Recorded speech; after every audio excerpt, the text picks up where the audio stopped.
ஏழரை சனி, அஷ்டம சனி, ஜென்மத்துல குரு இருக்கு, செவ்வாய் தோஷம், சுக்கிரன் நீசம், இந்த மாதிரி ஜாதகத்துல எந்த பிரச்சனையாக இருந்தாலும் அல்லது கிரகங்களை நினைச்சே நமக்கு பயமா இருந்தாலும் ஞானசம்பந்த பெருமான் நமக்காக அருளிய கோளறு பதிகத்தை ஒவ்வொரு நாளும் பாராயணம் பண்ணணும்.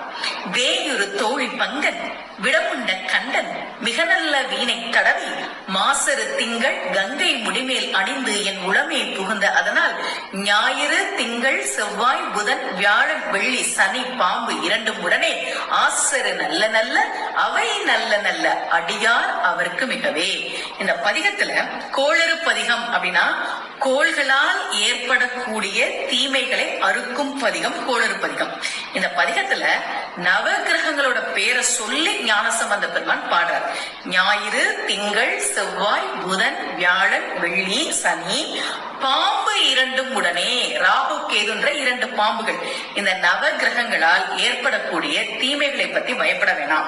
அந்த நவ கிரகங்கள் நல்லது பண்ணும். யாருக்கு நல்லது பண்ணும்?